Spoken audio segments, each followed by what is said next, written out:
ओम श्रीमद् भगवत गीता अध्याय 6 ध्यान योग। श्री भगवान ने कहा, जो पुरुष अपने कर्म फल के प्रति अनासक्त है और जो अपने कर्तव्य का पालन करता है, वही सन्यासी और असली योगी है। वह नहीं जो ना तो अग्नि जलाता है और ना कर्म करता है। हे पांडुपुत्र, जिसे सन्यास कहते हैं, उसे ही तुम योग अर्थात परभ्रम से युक्त होना जानो, क्योंकि इंद्रिय तृप्ति के लिए इच्छा को त्यागे बिना कोई कभी योगी नहीं हो सकता।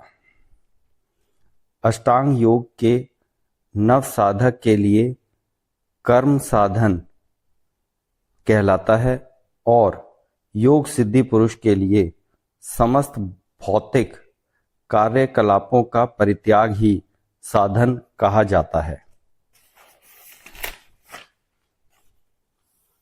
मनुष्य को चाहिए कि अपने मन की सहायता से अपना उद्धार करे और अपने को नीचे ना गिरने दे।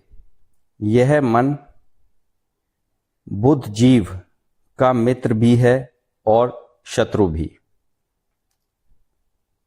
जिसने मन को जीत लिया है, उसके लिए मन सर्वश्रेष्ठ मित्र है, किंतु जो ऐसा नहीं कर पाया, उसके लिए मन सबसे बड़ा शत्रु बना रहेगा। जिसने मन को जीत लिया है, उसने पहले ही परमात्मा को प्राप्त कर लिया है, क्योंकि उसने शांति प्राप्त कर ली है। ऐसे पुरुष के लिए सुख दुख, सर्दी गर्मी एवं मान अपमान एक से हैं।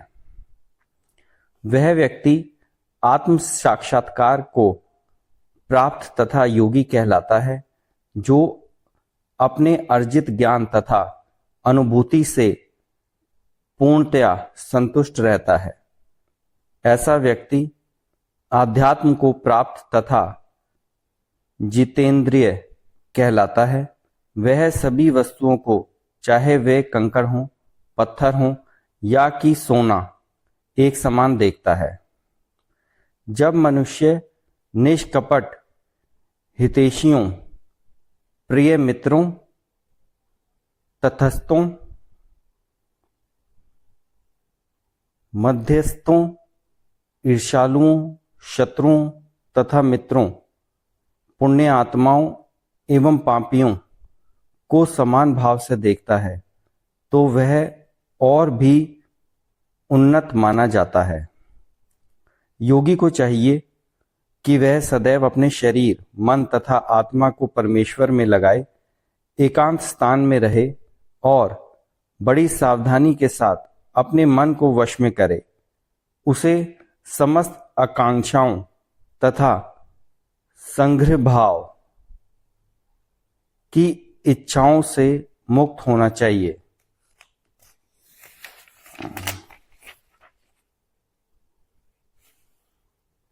योग अभ्यास के लिए योगी एकांत स्थान में जाकर भूमि पर कुश बिछा दे और फिर उसे मृगशाला से ढके तथा ऊपर से मुलायम वस्त्र बिछा दे। आसन ना तो बहुत ऊंचा हो ना बहुत नीचा, यह पवित्र स्थान में स्थित हो। योगी को चाहिए कि इस पर दृढ़ता पूर्वक बैठ जाए और मन, इंद्रियों तथा कर्मों को वश में करते हुए तथा मन को एक बिंदु पर स्थिर करके हृदय को शुद्ध करने के लिए योगाभ्यास करे।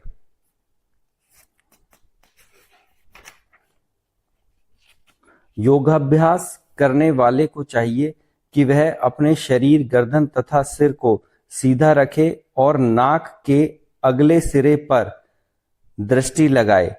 इस प्रकार वह अविचलित तथा दमित मन से भय रहित विषयी जीवन से पूर्णतया मुक्त होकर अपने हृदय में मेरा चिंतन करे और मुझे ही अपना चरम लक्ष्य बनाए। इस प्रकार शरीर, मन तथा कर्म में निरंतर संयम का अभ्यास करते हुए संयमित मन वाले योगी को इस भौतिक अवस्था की समाप्ति पर भगवत धाम की प्राप्ति होती है। हे अर्जुन, जो अधिक खाता है या बहुत कम खाता है, जो अधिक सोता है अथवा जो पर्याप्त नहीं सोता, उसे योगी बनने की कोई संभावना नहीं है। जो खाने, सोने, आमोद प्रमोद तथा काम करने की आदतों में नियमित रहता है, वह योग अभ्यास द्वारा समस्त भौतिक कलेशों को नष्ट कर सकता है।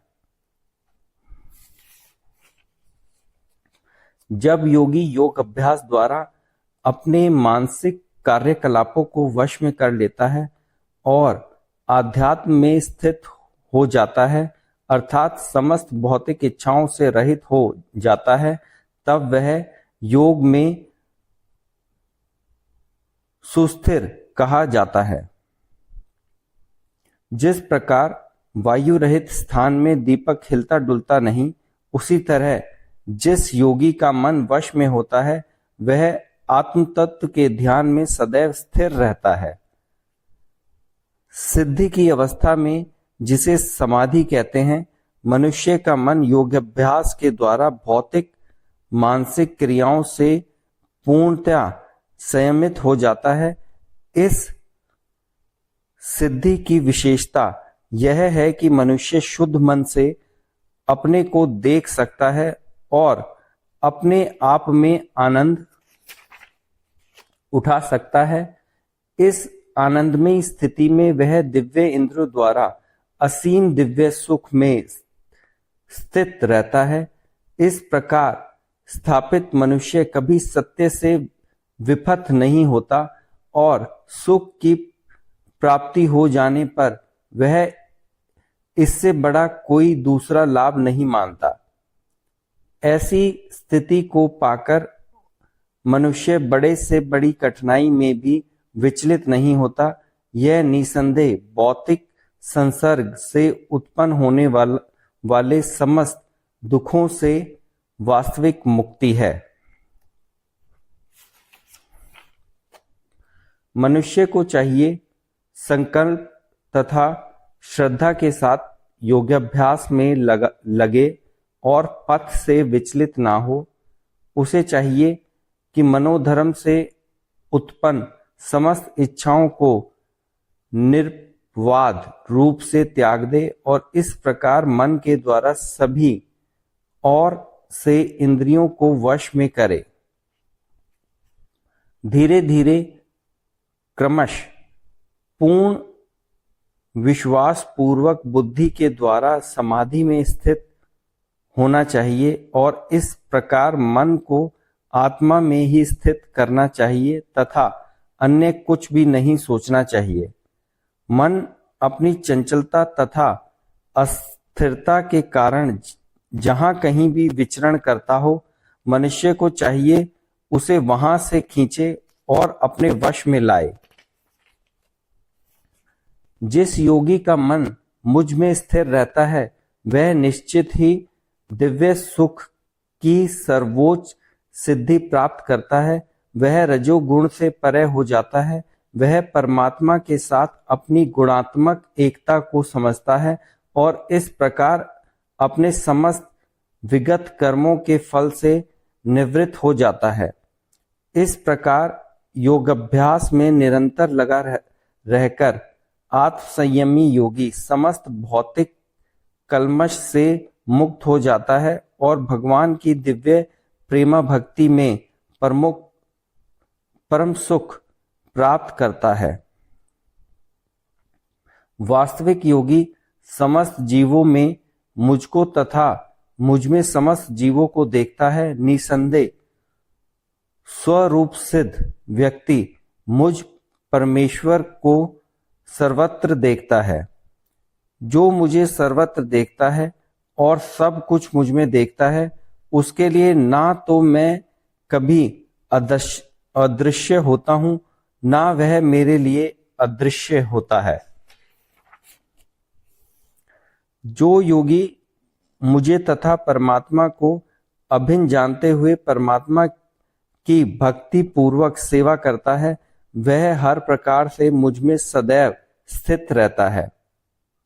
हे अर्जुन, यह पूर्ण योगी है जो अपनी तुलना से समस्त प्राणियों की उनके सुखों तथा दुखों में वास्तविक समानता का दर्शन करता है।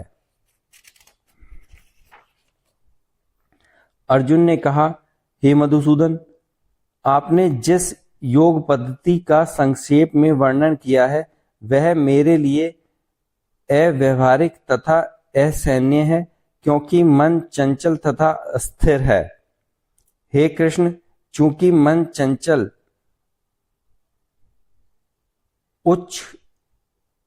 उच्छल, हठीला तथा अत्यंत बलवान है, अतः मुझे इसे वश में करना वायु को वश में करने से भी अधिक कठिन लगता है। भगवान श्री कृष्ण ने कहा, हे महाबहु कुंती पुत्र, निसंदेह चंचल मन को वश में करना अत्यंत कठिन है, किंतु उपयुक्त अभ्यास द्वारा तथा विरक्ति द्वारा ऐसा संभव है। जिस मन उच्छृंखल है, जिसका मन उच्छृंखल है, उसके लिए आत्म साक्षात्कार कठिन कार्य होता है, किंतु जिसका मन संयमित है और जो समुचित उपाय करता है उसकी सफलता ध्रुव है, ऐसा मेरा मत है। हे अर्जुन ने कहा, हे कृष्ण, उस असफल योगी की गति क्या है जो प्रारंभ में श्रद्धा पूर्वक आत्म साक्षात्कार की विधि ग्रहण करता है, किंतु बाद में भौतिकता के कारण उससे विचलित हो जाता है और योग सिद्धि को प्राप्त नहीं कर पाता। हे महाबहु कृष्ण, क्या ब्रह्म प्राप्ति के मार्ग से भ्रष्ट ऐसे व्यक्ति आध्यात्मिक तथा भौतिक दोनों ही सफलताओं से च्युत नहीं होता और छिन्न भिन्न बादल की भांति विनिष्ट नहीं हो जाता, जिसके फलस्वरूप उसके लिए किसी लोक में कोई स्थान नहीं रहता? हे कृष्ण, यही मेरा संदेह है और मैं आपसे इसे पूर्णतः दूर करने की प्रार्थना कर रहा हूं। आपके अतिरिक्त अन्य कोई ऐसा नहीं है जो इस संदेह को नष्ट कर सके। भगवान ने कहा, हे प्रथापुत्र, कल्याण कार्यों में निरत योगी का ना तो इस लोक में और ना परलोक में ही विनाश होता है, और मित्र भलाई करने वाला कभी बुराई से पराजित नहीं होता। असफल योगी पवित्र आत्माओं के लोकों में अनेकानेक वर्षों तक भोग करने के बाद या तो सदाचारी पुरुषों के परिवार में या कि धनवानों के कुल में जन्म लेता है, अथवा वह ऐसे योगियों के कुल में जन्म लेता है जो अति बुद्धिमान है।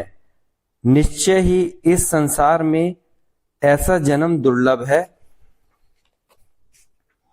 हे करुनंदन, ऐसा जन्म पाकर वह अपने पूर्व जन्म की दैवी चेतना को पुनः प्राप्त करता है और पूर्ण सफलता प्राप्त करने के उद्देश्य से वह आगे उन्नति करने का प्रयास करता है।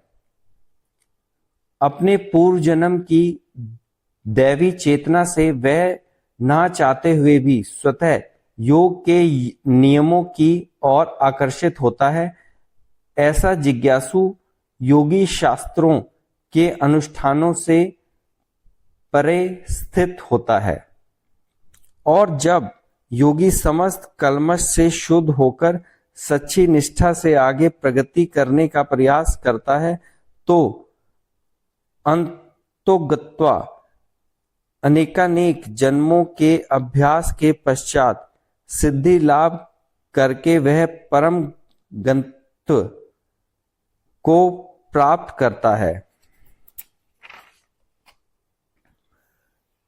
योगी पुरुष तपस्वी से, ज्ञानी से तथा सकाम कर्मी से बढ़कर होता है। अतः हे अर्जुन, तुम सभी प्रकार से योगी बनो, और समस्त योगियों में से जो योगी अत्यंत श्रद्धा पूर्वक मेरा प्रायण है, अपने अंतःकरण में मेरे विषय में सोचता है और मेरी दिव्य प्रेमा भक्ति करता है, वह योग में मुझसे परम अंतरंग रूप से युक्त रहता है और सबों में सर्वोच्च है।